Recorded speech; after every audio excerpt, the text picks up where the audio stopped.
Welcome back to the New School HR podcast.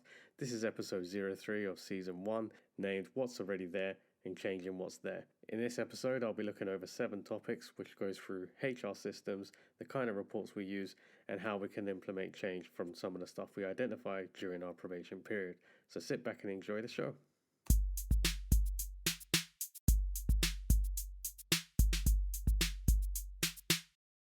So the first topic I want to touch on as part of this episode is HR systems. Why, once we get past HR administrator or coordinator, does none of us want to know the fucking systems people? What's that about? I don't understand. I myself personally want to know the full capabilities of the system. I want to know what information is held there. I want to know what systems are available. I want to know what is available to the employees from a self-service point of view, because sometimes when we're having conversations, it will be useful. And I want to know what data I can extract, how accessible it is, can I access them from a mobile phone, because a lot of the packages are web-based now. And I want to know, basically, I want to be trained on them myself. So I've never really resonated with why people wouldn't want to know that or why people think it's below them. I think there's a lot of power involved in being able to extract data, being able to lead conversations from a point of knowledge as opposed to guesswork. As a HR professional, if you're actually coordinating and partnering, whether that's with a regional director or whether that's with a line manager, you want to be able to bring some facts up. You want to be able to reference point some stuff. You don't want to be on the back foot or asking someone to get that for you.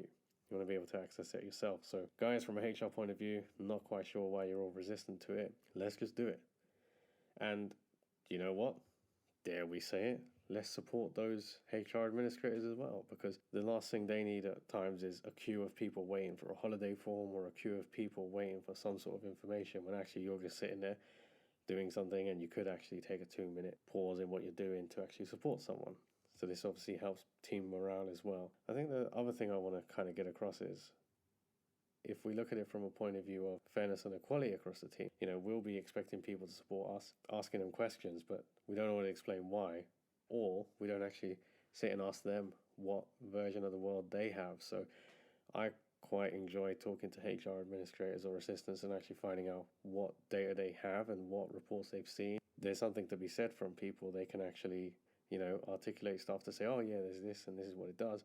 They may not know what the full use of it can be, but if you just spend that time with someone to actually extract from them the knowledge of what is there, that's really helpful, because these guys are the ones that use it day in, day out. Things like keyboard shortcuts, copy and paste. I think back to when I was in retail and we had a scheduling system and nobody knew there was a copy and paste function, and it was a job that was listed as a full-timer. And I was able to actually cut my job down by half the time, which allowed me to develop further because I had time to actually support with other things. At any level, I think we should be trying to understand and explore with these systems as much as we can. So that's the first thing I would say about systems. The next thing I would say about systems is to remember that the business also has systems. So it's not just HR systems. Now, it's not practical to expect a HR professional to know every single system, but it might be worth actually, whilst you're in probation, understanding the basics, or at least what reports are generated from these systems. So for example, if a team is using a cloud-based system, knowing what data can be extracted can be quite useful for performance management, because sometimes if you're working with newer managers, they might not fully appreciate how the performance management stuff works. So being able to actually have a look at it with them, have them articulate it to them. I remember an instance recently where I was looking at a cloud-based system with someone, and we'd been trying to identify how we could look at whether or not people had been logged in on the system and what their time rate was and things like this, and it was all there, but they hadn't actually just clicked into the box that said something that they thought was an area of the system they couldn't go into. So sometimes as well, just having that moment to actually work with your team stakeholders and explore some of the functions they have is quite useful. I think we need to know a bit about the systems as well, because if we're going to be enforcing disciplinary and things like this, how can we if we don't fully know? Because I have sat there at times and listened to employees who are being disciplined actually articulate why I was wrong, and show me different things on the system as well and why things were misinterpreted. So if you can get some sort of knowledge of the systems being used by the business, this is also a benefit as well. Coming back to HR systems, the other side of it is to actually understand, and I touched on this earlier, what is available to employees and what data is there, because there are going to be times when the data that we have is in control of the actual employee, And sometimes it is about actually having to reinforce the message that they are responsible for their own sides. So this is also helpful from that point of view. And I know that sounds a bit bitchy, if you like, but sometimes that message has to be across when you're dealing with someone who's quite difficult or adamant that the tools are not in place, and actually they are. Coming back to the HR systems, there are going to be frustrations with HR systems. So depending on where you work, you might have an all singing, all flying, dancing system, which is great. But 9 times out of 10, or if we say the fact that I've only worked for 3 companies, the systems overall are never going to be great. I have found that there are systems that are better than others. I have found ways to manipulate these systems through trial and error. You're never really there when the implementation of all systems are there. Usually to implement a new system is quite a lengthy process to get sign off and then transferring data and stuff like that. So you might only ever see 1 or 2 system changes, and usually it's going to be an update because you would have had a sort of contract or something with a specific provider, or you might have had a level agreement and built up credits to unlock different parts. I mean, the bit that I found was quite amazing was in my first business. I didn't realize that you didn't get full functionality of a system. You didn't always have the latest version because of the kind of cost and price implications of these systems. I have a much better appreciation of that now. Not so much a HR system point of view, but I'll touch it in this part as well. The bit I always try and say is try and understand how payroll worked from a system point of view in terms of entry. So for example, the first place I worked, payroll was all manual. So everything had to be exception based and filled in daily, which is quite an onerous task, and then you could understand why you had a full timer or why certain things took longer. But other systems I've used, or well, not used but seen, worked with minimal intervention from the team. So you've got a system that pretty much pays everyone, and actually you're doing the exceptions, which in some businesses, if the working hours are set, then the working hours are set, and if the absences are controlled by a line manager, in a web-based application or something like this, then they actually adjust it themselves. So actually, you're just looking at sort of the major edits around tax or holidays or overtime and things like that. So I've seen like a 4,000 person organization run with only 2 payroll people. So I have an appreciation of what the different scales are. The other thing with payroll is to actually find out about cutoff points and what can be done after the cutoff points and the processes that are involved to raise different payments or different holidays and stuff like that. So this is the biggest frustration of mine with payroll, is a consistent no answer that you get, and I think that's across the board. If you actually take the time to understand it and ask questions and have a go yourself, which I did in the first company I was at, it makes it a lot easier when you're asking someone to do something because they already know that you know it, or, more recently I'm able to reference certain understandings that I have, because coming back to my earlier point, sometimes you need to have a flexibility around pay. You need to be able to pull off perceived miracles to get things over the line without, getting into some sort of legal issue or something like this. Or, you might be trying to do something good and you might be trying to part ways with someone, but in a positive way. And the last thing you need is to have a conversation, agree something, and then payroll tell you can't do it, even though you think you're within the parameters, which has happened to me a few times, which leads to, having to justify, explain, blah, blah, blah, which is all a waste of time when you're trying to do something right by someone. Coming back to my earlier point, I think the more awareness you have, the more appreciation you have, the more understanding you have, it will also help you support your team overall, because the other thing is, if the business is asking for stuff from HR and they don't understand it and you don't understand it, everyone's going to think that HR is just messing about, but actually they're not.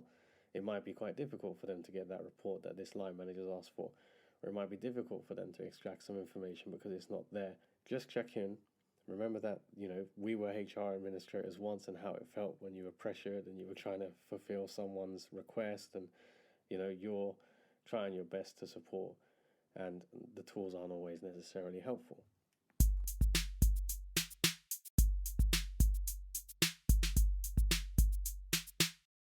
So the next thing I want to talk about is ye olde reports. And I have to pause because reporting is one of the most useful things, obviously, in a business, but also one of the most frustrating things in a business. So I think the first thing to understand is, what are the actual reports that are used? And I don't mean what reports you have, what reports are used. This is the first thing. I think I mentioned in the first podcast where knowing the people that you need to go to get your reports is key.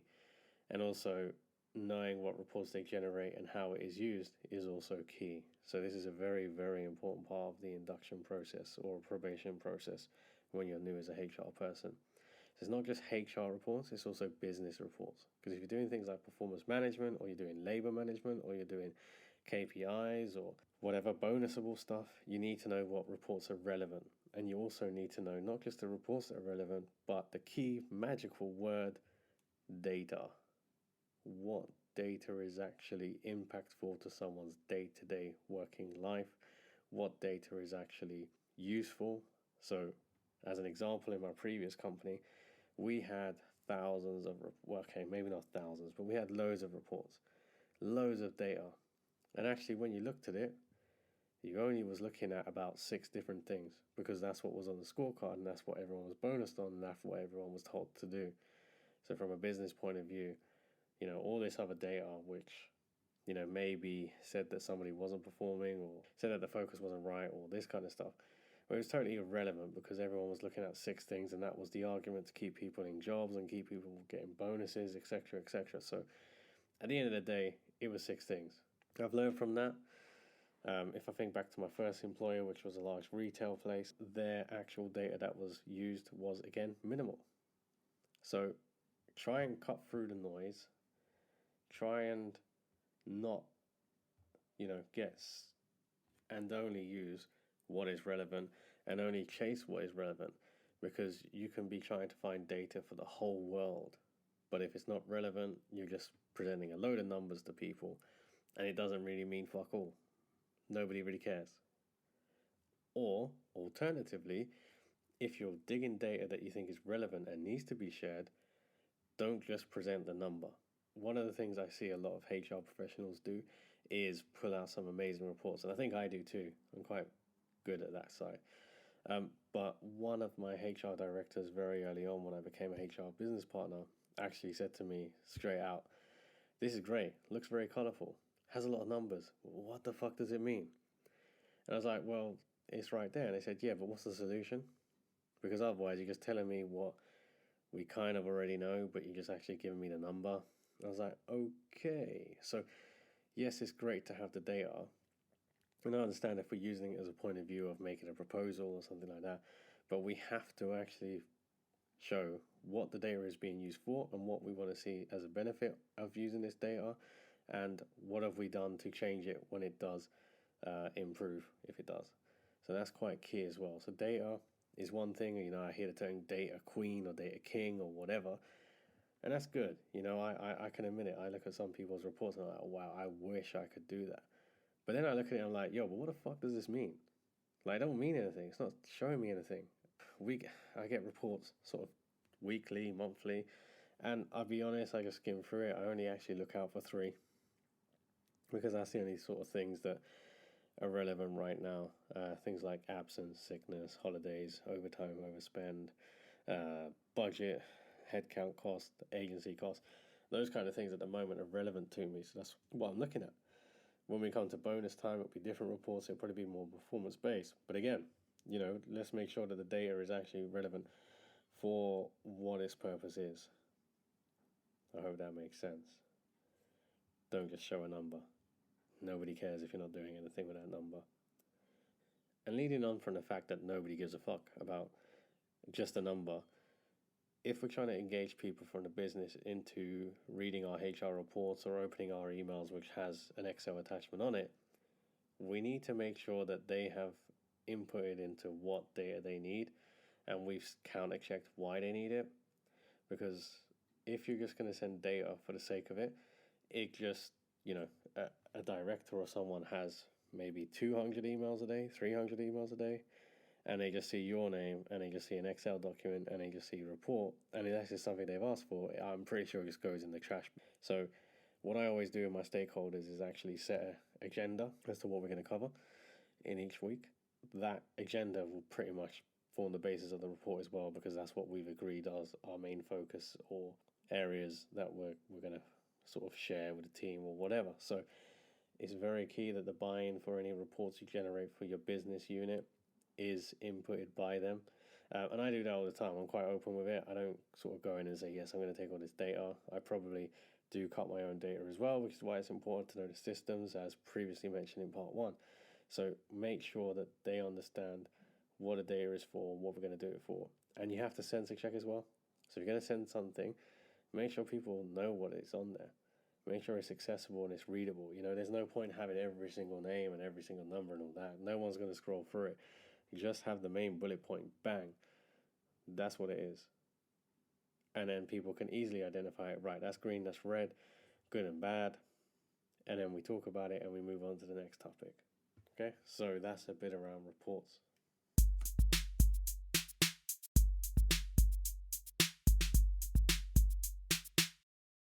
So the next tick to talk about is, what did you take? And what I mean by that is, what have you kept in your proverbial back pocket? So I'll probably refer to the word back pocket quite a few times during podcasts. So just to explain what that is, back pocket is something that one of my directors told me when I first became a business partner. And they said to me, oh, this is something to keep in your back pocket. And she used to say that, and I think I had about like, I don't know, maybe 40, 30 printouts. And I was like, this is a big fucking back pocket that I'm going to have. At the time, I was kind of on the heavier side anyway, so I thought it was a wind up. But no, what I've actually done with it is, on my desktop, I have a folder that is called Back Pocket. And what goes in there is all these kind of useful, maybe emails or comms or something like that, you can have it in your inbox. You'll have it in your inbox, but it's quite difficult to find because you might find different things under the same heading. Whereas I keep this folder in my back pocket, and over the year, maybe it collects about 20, 15 different items. I mean, I guess when I'm newer in a role, there's a lot more things, but it's just general things like, the payroll cutoff dates. It might be the uniform ordering process. It might be anything that is a change or something that I want easy access to, or something that one of my teammates be like, oh, do you remember we discussed this thing? It was a new process. Do you have it?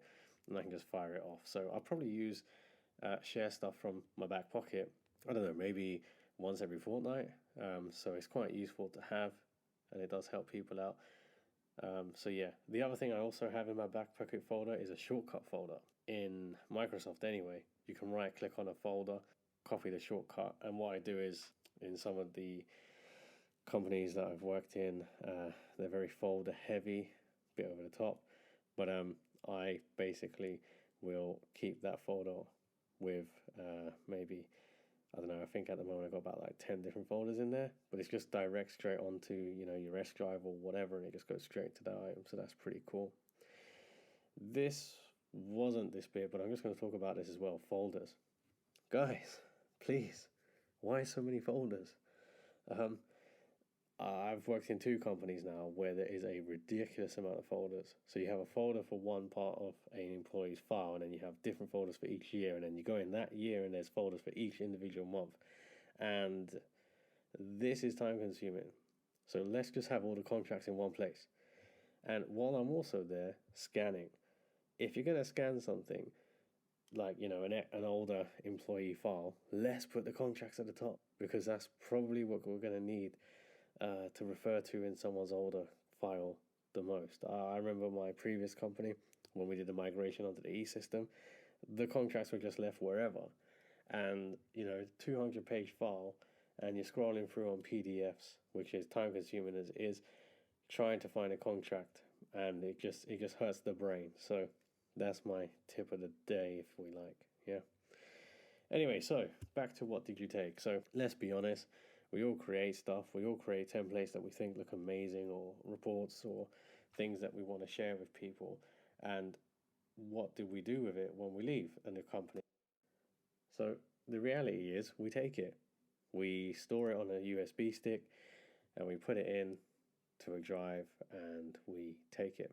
I know I do. There's workshops and stuff that I've done, and ain't no one going to put my name to it when I left, so I might as well take it and use it as and when I need it. So when you join a new company, it's very easy to think about the things that you had somewhere and think to yourself, oh, I've seen this better, or there's opportunities. So having that with you is key.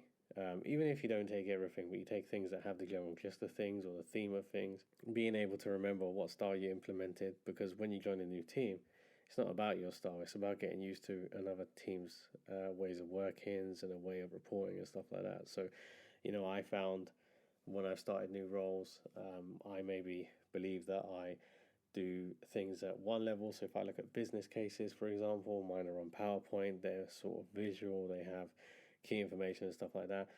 And even if I'm presenting something as a guide to a manager, it'll be, PowerPoint, it'll be fancy drawings, arrows, all that kind of stuff. And I got to a place and it was just a Word table box, and that didn't sit comfortable with me. And I didn't realize that was the actual format, so I actually did it the way I would do it, and I sent it, and I was told that was too detailed. And I was like, wow, okay. I don't know how this is hard to follow because, there's pretty pictures and stuff. So I had to conform, and I did it on the Word thing, which was a hell of a lot easier. Let's keep it real for a minute. It was a lot quicker.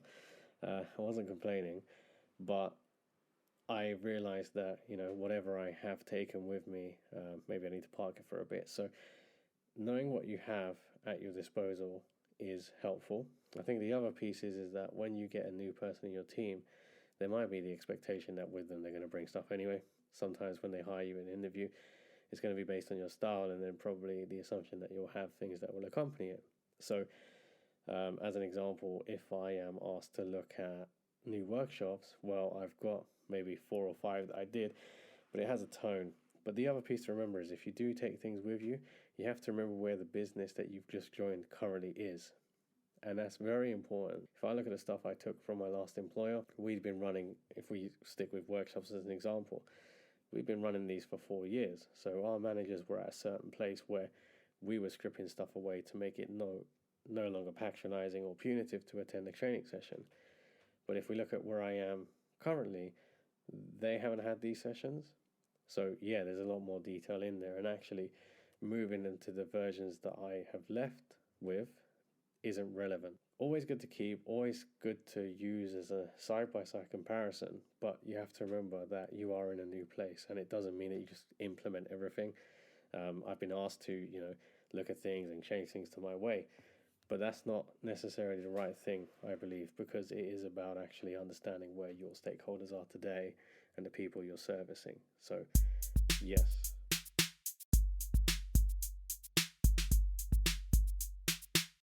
So the next thing I want to talk about is templates.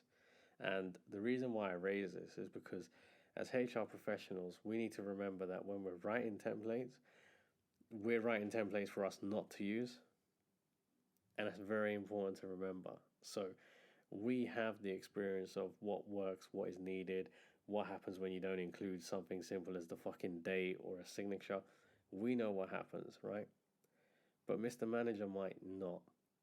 So I get it that we want to give him all the information and detail that we need, but we also need to think about if we're looking at this document or this template and this is a guide because HR is not with us, but it's 10 pages long and my actual investigation was only 3 pages long, that's going to put people in an uncomfortable place. So I've seen it where you have a template that is perceived to be difficult to complete by a manager, or even, if we're asking team leaders to do an investigation, they really struggle with it because they think into themselves, I must be missing something, but I haven't got this, I haven't got that.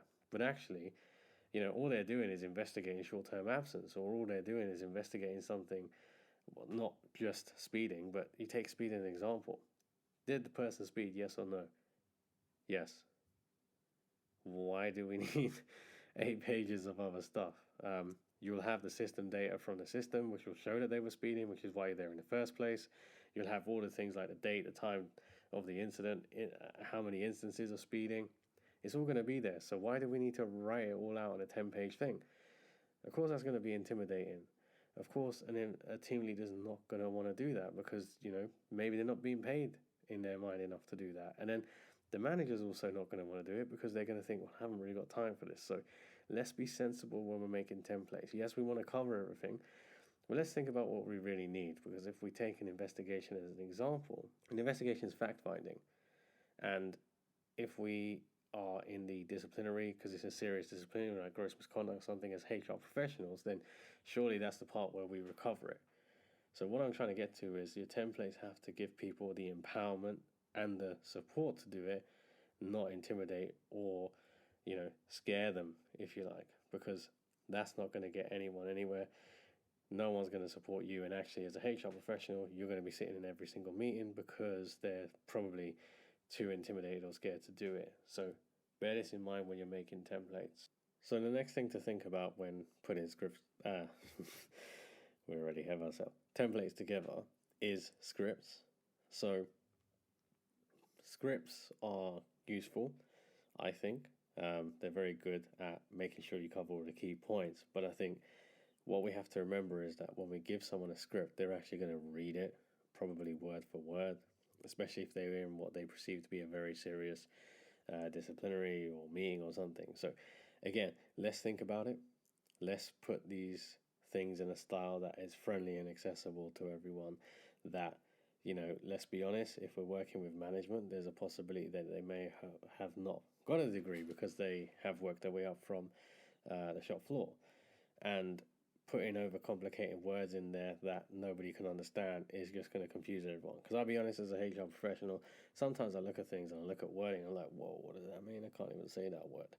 And imagine what the manager's thinking as well. So let's make it to a point where people can read it, accessible, and if they're under pressure, still deliver the message. That is quite key as well.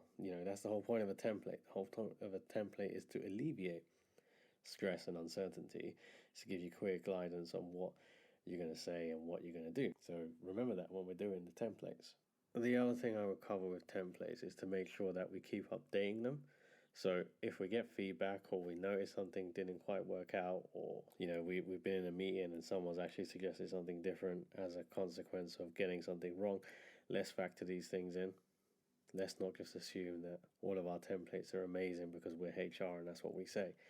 Take feedback from stakeholders, take feedback from people to make sure that they fully understand what it is they got to do with that template and what use it's going to be for them. So the next thing I would say about templates, I know we're going on about templates, but I think it's rather important that we do. I've said get the stakeholders' input and speak to them and make sure that they are on board and understand what's going on. But the other thing I would say about it is to actually speak to your HR assistants as well, or payroll, depending on what the template is. And the reason being is that they're the ones that probably have to chase up the things that don't come in. And if you have an awareness of what these things are, you can factor that into the process of writing the new things and making sure that they're actually relevant for what the purpose of the document is. And I think we really miss a trick there. And, the HR admins are the ones that are probably going to have to take the information off these reports as well. If they're the ones that update the disciplinary sanction, or they're the ones that update the holidays, or whatever it is that the template is relevant for, it's very important that they understand it and they're able to read it. So it's not just a case of sharing it with the HR business partners and getting their input. It's actually getting the input of the people that are actually going to be using it on a day-to-day basis. Because the whole point of doing these templates is so that we can move away from these tasks and actually be more strategic in our approach. And the only way we're going to do that is if we facilitate for the key stakeholders to be able to carry out these tasks themselves, and also making sure that the HR team are actually able to register things and able to push back and challenge their own stakeholders. That will also help their development as they move forward. So it's very important, this template piece. It's not just about HR business partners coming together and saying, yeah, look at this amazing template we did. Everyone's going to fucking love this shit. Not if they can't fucking use it.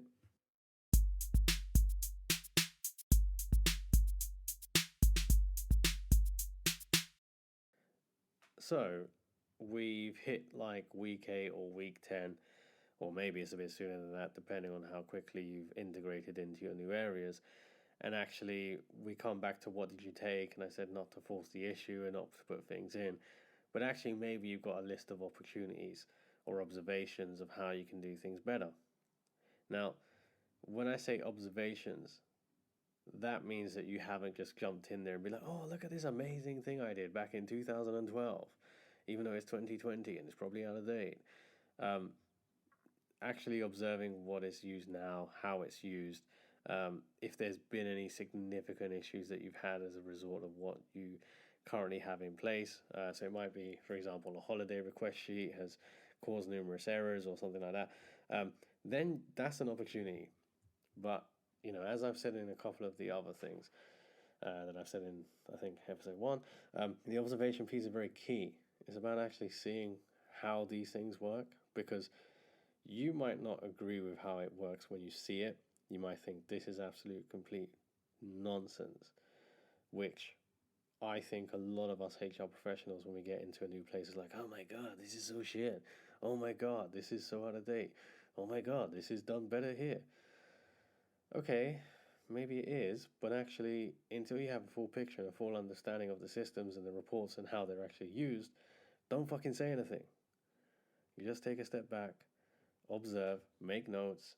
So what I've done in the past is, I haven't said, oh, I've got this amazing thing in my back pocket. I think I said in the last podcast, what I've done is when my stakeholder needs me and I can't actually get it the way that they need it from the system, I've actually then found a way to do it, or a solution to do it a different way. That's an opportunity, and that's an opportunity to actually show something different because there's a gap. Okay, so if there's a gap, obviously you would then use something that you have.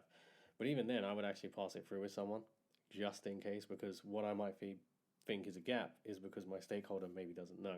So again, sensing, checking in, what is the actual opportunity? Is there an opportunity there? And, if you've got a HR buddy, we all have a HR buddy, don't we? Asking them and then running through with them what you've got and actually seeing if it's something that is already in the pipeline, because there is the other piece that says, you don't know what your teammates are working on fully. They may be working on something. So just be mindful and actually find out if there is an actual opportunity to do things different. Don't just assume. Don't just do it. Don't just be a fucking HR, I'm going to take over the world kind of person, because that's not the right approach. If you want to be a people person, you need to get buy-in. If you want to get buy-in, you need to respect people. If you want to respect people, you need to give them the opportunity to demonstrate something. Not just go in there and be like, yeah, look at me, I'm the big shot here. This is how we're going to do things now. Because if no one's on board with it, you'll find that you'll be escorted out the building before the end of week 12, and you can have all the fun you want with your own templates because you'll be the only one looking at them. So you've found your amazing opportunity to implement something, and you're really excited because you know that this thing works. You used it 6 months ago in your previous employment and possibly used it as part of the interview process in this one. Just a disclaimer, this is not what's happened to me. I've just seen it previously. So, you're all excited and you're going to chuck this thing at people like, yeah, fuck on this. Look at this report. Look at this. This is amazing. And, you've presented it, you put it on the screen and everyone's looking at it and it's really bright and colorful. And then someone turns around and says, but yo, what the fuck is this? And then the whole room looks at you like, yeah, what the fuck is this? That's what I wanted to say. And you're there like, what the fuck is this? Because actually, you've done all that hard work, but you actually haven't brought anyone along on the journey with you. So the key thing for implementation is when you identify the opportunity and you sense and check that it's a gap with a fellow HR person, is actually speaking to your stakeholder and acknowledging with them that there's a gap. So they need to understand that there's a gap. Whatever the topic is, they need to believe that there is a gap. And they need to understand that the report or the piece of work that you're doing or whatever it is, policy, process, whatever you want to call it, in some cases it might be performance management, they need to understand why it's important and they need to have bought into it. So you're going to have to outline why. And I think saying this is what I did somewhere else and this is what worked is the wrong way to do it, because no one gives a fuck and you left the last place. So there's various reasons why no one cares. When you're doing that conversation, you need to actually articulate the benefits in the way that it's going to support this stakeholder. So for example, this is what I've observed. The opportunity to do something different is to do this. And this is how I would do it. This is the impact it would have in terms of cost or time from your senior team or yourself. And this is what I forecast the outcome to be. And actually, if we refer to X, Y, Z, this will eliminate A, B, C. And that's all hypothetical talk because I can't give you live examples, but that's kind of the gist of it. That is how a buy-in works. Yeah, it's about relaying it to what that person sees. So I'm quite fortunate. I've worked in environments that are very similar, so I can translate it quite easily.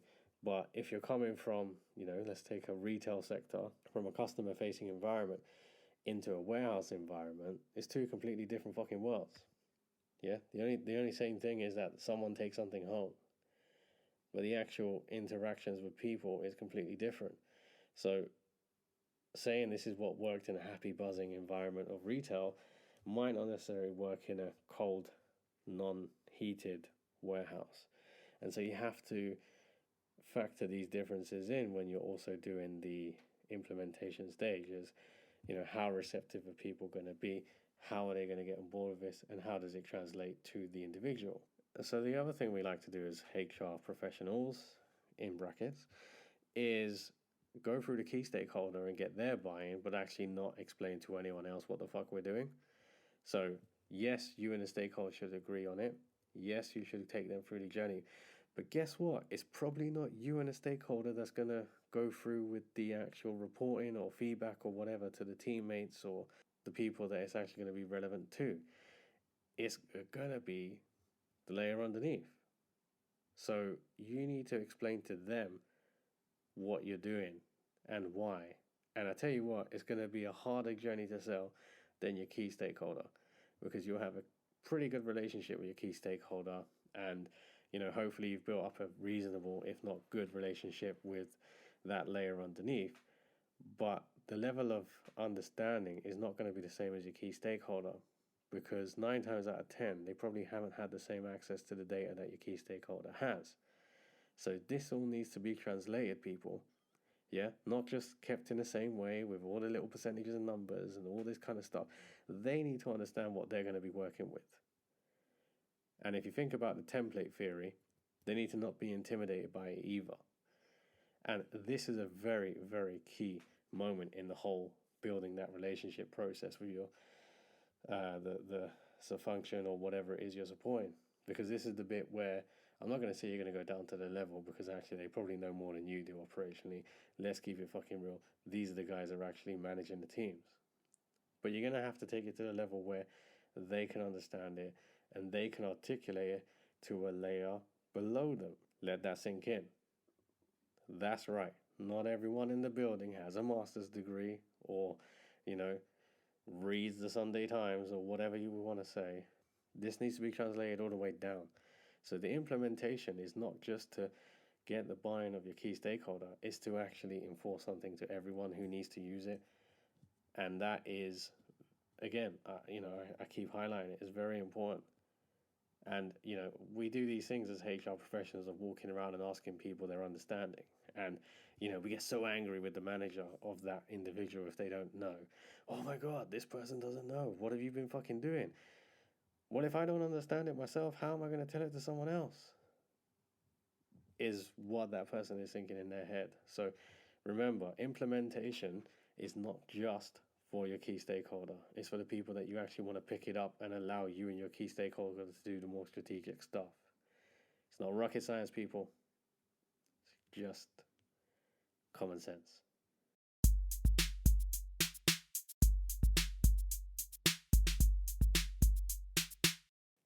So we've found the opportunity. We've spoken about implementation and how we need to adapt it. The next bit is understanding the receptiveness process of this, which maybe comes before implementing, but who cares? It's my podcast. Receptiveness. So, guess what, HR people? As amazing as you think you are and brilliant and whatever, I would say 75% of people are not going to be receptive the first time you say some shit. And that's okay. You can accept it. Not everybody fucking loves you. It's okay. We can take a minute together. Let's take a minute together.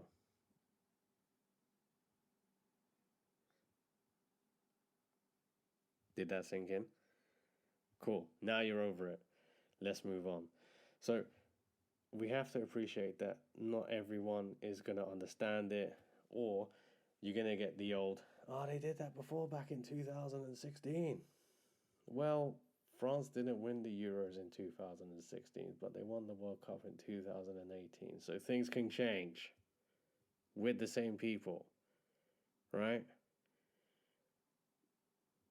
We like that one. That's why I did a moment of silence. I don't even know where that came from. But the point is that people need to believe that they can go on the journey and make the change themselves. And the way you're going to do that is by empowering them, is by letting them have a part in this and letting them voice their concerns. Because if they're not receptive to what change is about to happen, it is going to be a complete fucking nightmare. Yeah. I'm very fortunate. I don't see that. I've never had that because I'm more of a people person, and I would spend that extra 45 minutes to get that buy-in and sit there and have chocolate cake. But a lot of HR people won't. They'll just be like, well, this is the compliance and this is the law and this is what it says, and so we're just going to fucking do it. And then get really concerned when nobody follows it and they have to do about 400 disciplinaries. Just make sure you take the time to put the feelers out. Use your senior people that will be implementing this at ground level, because they know their people best, or they should do. And it is always worth getting their input. And do you know what, people?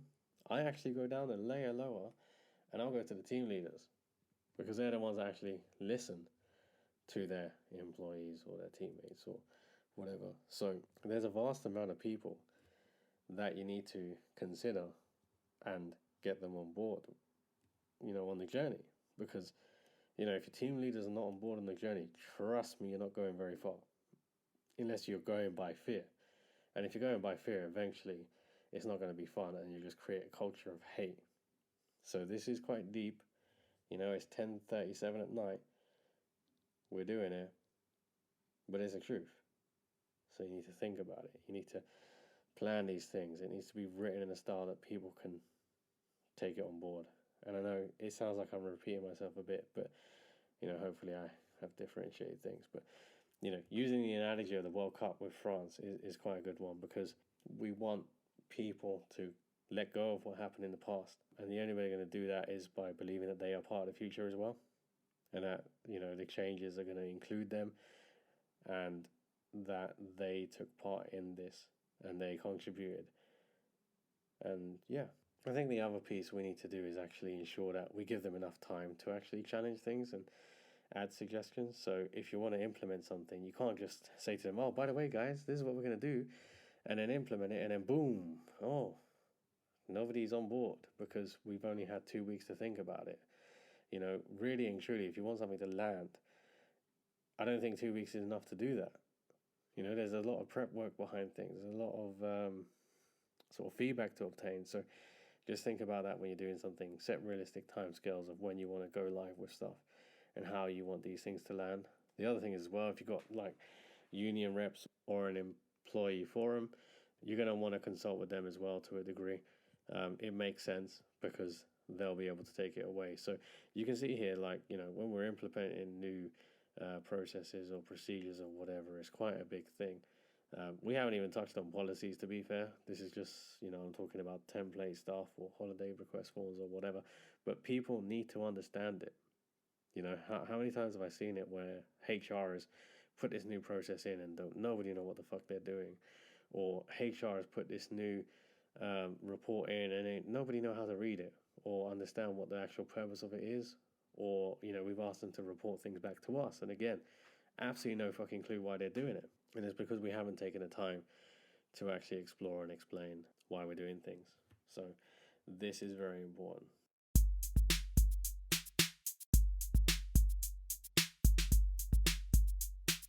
So the next part is the all-important day, go live, presentation,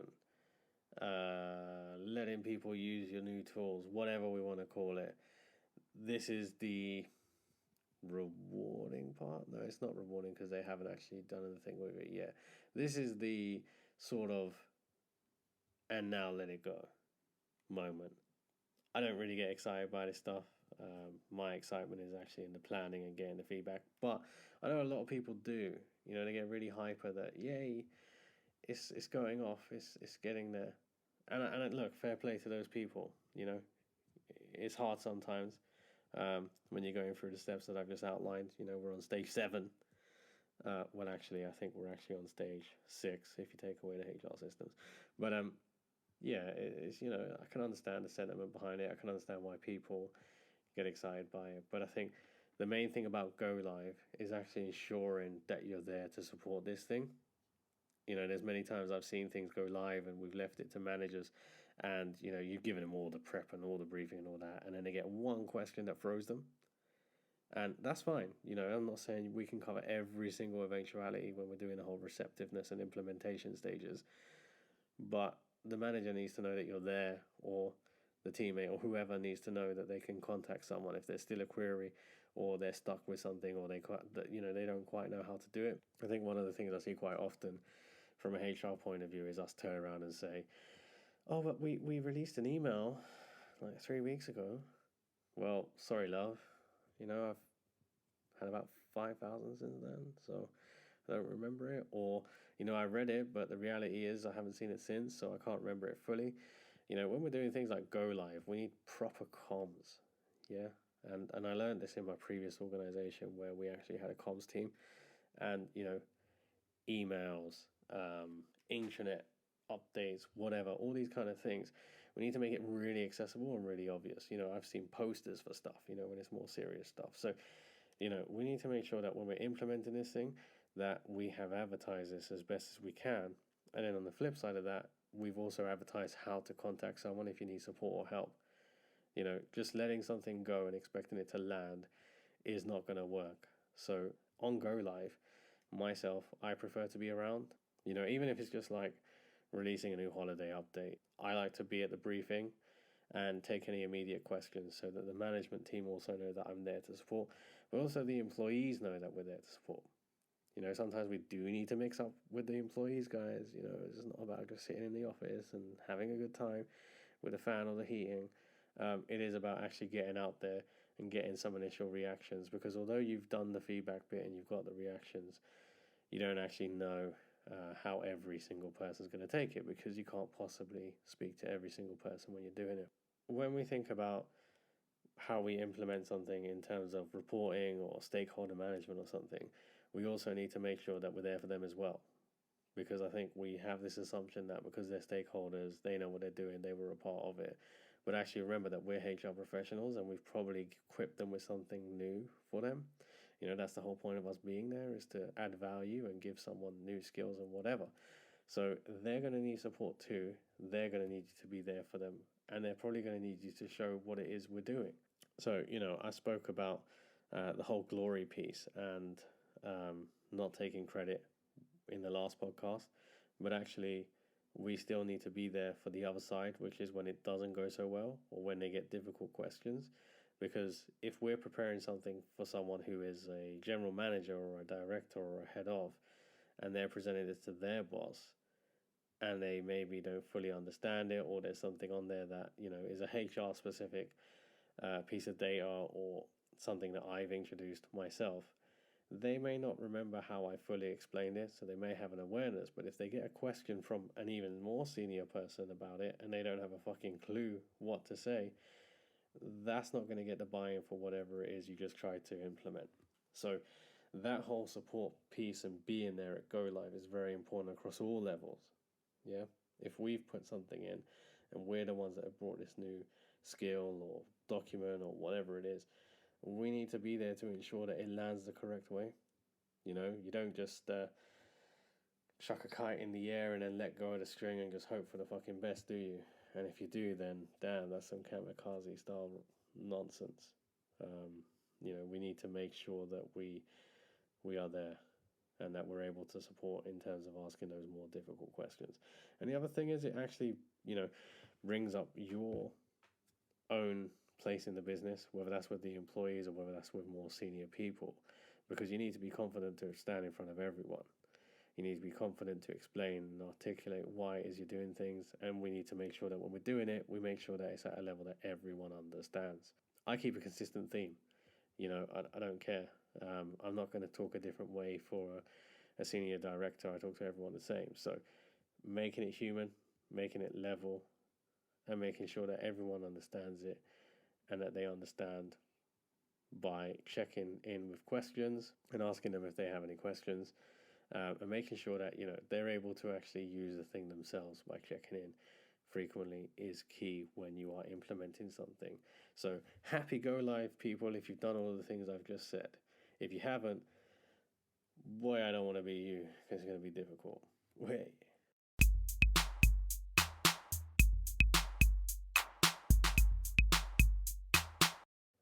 So we have reached the end of the episode.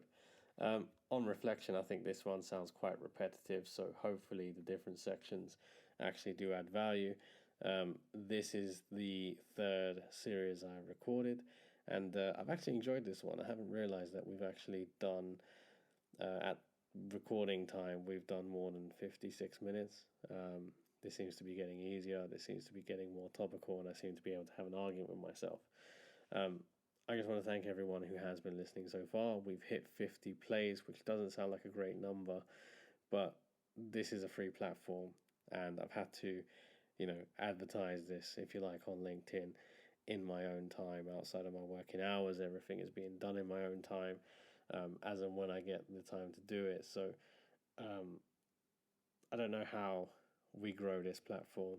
I've been putting on LinkedIn that this is a free service for people, if you like. I'm hoping that people can learn from this.